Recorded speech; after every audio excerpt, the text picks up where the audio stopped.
안녕하십니까. 혼란한 정치 시사 이슈를 술술 풀어보는 선거권의 혼술 5월 9일 월요일 오후에 인사드립니다. 조금 전에 전혀 예상 밖의 인사 발표가 났습니다. 윤석열 정부 차관 15명이 일제히 발표가 됐습니다. 당초 예상대로면은 일단 장관들의 인사청문회가 다 끝나고 민주당이 보나마나 임명도 안 하고 발목을 잡을 것이기 때문에 한덕수 총리 후보자부터 인준을 안 해주고, 그렇게 되면은 이 추경호 경제부총리는 일단 인사청문 보고서가 통과가 됐기 때문에 총리 대행을 시켜서 장관들을 임명 제청을 하는 그런 수순들을 쭉 여러 가지 시나리오들이 있었습니다. 그리고 정 장관들이 임명이 안 되면 이 취임하고 나서 한 2, 3일 있다가 차관들을 발표를 해서 차관 체제로 당분간 국정을 운영을 할 것이다. 지금 윤석열 당선인도 그런 이야기 했죠. 총리 없으면 그대로 간다. 장관 없어도 그대로 간다. 차관으로 하면 된다. 총리는 총리 대행으로 하면 된다. 이런 식의 기조를 밝혀왔는데, 오늘 전격적으로 차관 15명을 발표를 했습니다.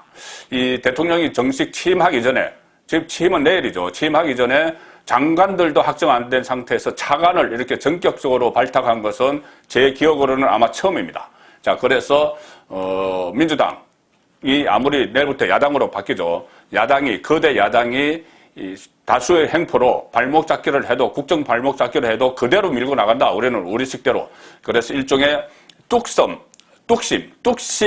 정치 통치수를 보여주는 것 아닌가, 그런 생각이 듭니다. 뚝심 국정 운영. 그리고 어떻게 보면 일종의 비상체제입니다. 이 총리 없으면은 총리 대행 체제, 이것도 비상체제죠. 그리고 장관 없으면은 차관 체제. 자, 이것이 일종의 시작부터 비상체제로 가더라도 어떤 타협은 없다. 지금 민주당은 사실 타협하자는 이야기죠. 한덕수 그러면 풀어줄 테니, 인준해 줄 테니 한동훈 낙마시키라. 그리고 몇 사람 낙마시키라. 이런 요구 조건인데, 물밑 거래, 권성동 원내대표가 그런 이야기를 했죠. 물밑 거래가 왔었다는 이야기를 했습니다. 일종의 협박처럼 느껴졌다. 이런 이야기를 했는데, 그런 협박에 굴하지 않는다. 장관 없으면 차관 체제, 총리 없으면 총리 대행 체제로 간다. 이 기조를 분명하게 보여준 차관 인사 발표가 조금 전에 났습니다. 특히 이 차관들을 면면을 보면은 15개 차관 중에서 대부분은 각 부처의 업무를 잘 아는 정통 관료들을 발탁을 했습니다. 그러니 업무 공백이 없어야 되기 때문에 차관들이 사실상 장관 역할을 하면서 윤석열 정부 초기에 각 부처를 장악을 하겠죠. 장악을 해서 일단 나간 뒤에 나중에 좀 안정이 되면은 장관들이 정치권에서 오든 내부에서 발탁을 하든 이 장관 체제로 다시 전환을 할 텐데, 어쨌든 윤석열 정부 지금 처음은 차관 체제로 출발을 했습니다. 자, 오늘 15명 차관 중에서 대부분은 관료입니다. 관료가 아닌 사람은 몇 사람 없습니다. 가령 이 통상교섭본부장의 안덕건 서울대 교수, 또는 국방부 차관의 신범철, 가끔 방송에 시사포레에 자주 나오죠. 경제사회연구원장 겸 외교안보센터장. 이 정도를 제외하고는 나머지 전부 관료입니다. 또 가령 예를 들어서 김민철 교육부 장관 겸 사회부총리가 1호 낙마를 했죠. 그 자리에 바로 차관을 앉혔습니다. 교육부 장관 대행을 시키겠다는 거죠. 장상윤 국무조정실 사회조정실장, 관료 출신이죠. 여기를 차관에 임명을 해서 교육부 장관 대행을 시키겠다는 의도입니다. 그러니 장관 없으면 차관으로 갈 수 있다. 다른 부서는 거의 다 그 부처에서 계속 성장을 해온 정통 관료입니다. 가령 행정안전부 같은 경우는 한창섭 정부혁신조정실장이 승진을 했습니다. 자, 이런 식으로 장관 없으면 차관 체제로 간다는 의지를 확실히 보였고, 대통령 비서실의 부속실장도 강의구 전 검찰총장 비서관 본인의 측근을 앉혀서, 또 이 비서실은 주로 친정체제를 강화를 하고, 행정부는 전문 관료들로 전문성을 중시하고, 이런 인사 스타일을 지금 보이고 있습니다. 지금 이 시간 전제까지도 한동훈 법무부 장관 후보자가 인사청문회를 받고 있습니다. 오전에 이 여야가 서로 기싸움을 하면서 하느라고 어떻게 보면은 민주당이 한동훈과 맞서는 게 두려웠어. 아예 한동훈에게 발언할 기회도 주지 않고 국민의힘과 티격태격하면서 오전 시간을 다 보냈죠. 그리고 오후 2시부터 재개된 데는 지금 한동훈과 일문일답이 벌어지고 있습니다.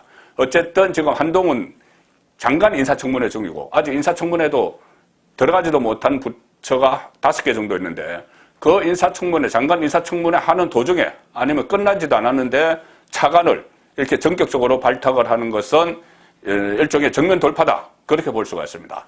실제로 15개 부처 차관급 인선을 하고 나서 이 윤석열 당선인 대변인실이 배경을 이렇게 설명을 했습니다.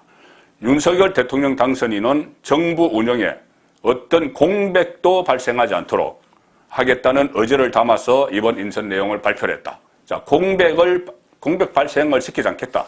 이 민주당이 노리는 것은 내일부터 야당이 되는 민주당이 내리는 것은 국정 공백이죠. 국정 공백을 노리고 총리도 안 하겠다, 장관도 몇 명 낙마시켜라 이렇게 하고 있는데 공백 뭐 꼭 그렇게 안 해도 공백 메꿀 수 있다 해서 정통 관료들을 차관으로 일제히 임명을 하는 그런 특유의 이 통치술, 일종의 통치술을 보여줬다 그렇게 평가를 할 수가 있습니다.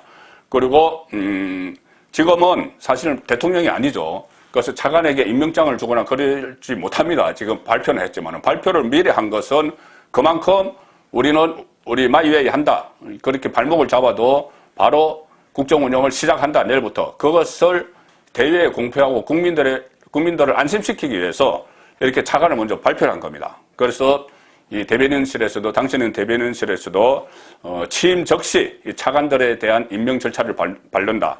이 관련 내용에 서명을 하고 발령을 진행할 것이다. 이렇게 설명을 합니다. 자, 상당히 이례적인 장면인데 이것과 이렇게 되면은 이 차관 내각, 차관들로 일종의 내각을 구성해서 나가면서 장관들은 그러면 임명을 하지 않으면은 그러니까 총리를 지명을 하지 않으면은 장관 임명에 차질이 생기는 것이죠. 그런 차질이 생기더라도 일단 이 비상국정 운영을 한다. 비상국정 운영 체계로 돌입한다. 그 의미로 차관들을 오늘 일제히 앉힌 겁니다. 앉히고 또 특히 이 대통령 비서실은 내일부터 취임하는 즉시 매일 윤석열 대통령이 주재하는 수석 비서관 회의를 열어서 이쪽에 행정부에 차관이 없으니 이 수석 비서관들, 그 수석 비서관들은 각 부처를 다 통할하는 그런 비서관들이죠. 그 수석 비서관들 회의를 매일 열어서 또 업무 공백이 없도록 하겠다. 자, 이렇게 정면 돌파를 시도하는 윤석열식 국정 운영 방식. 이것이 오늘 상징적으로 나타난 것이 전격적인 차관 인사다. 자, 이렇게 볼 수가 있습니다. 그래서 결국은 민주당 입장에서는 내일부터 야당이 되는데 야당이 돼서 한번 새 정부에 대한 군기를 잡아보자. 우리가 주도권을 잡자.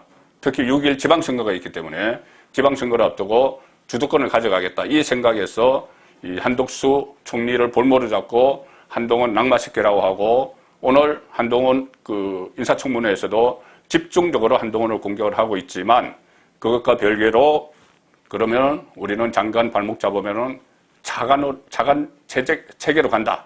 자, 이렇게 이 일종의 역습을 윤석열 대통령 당선인이 했다.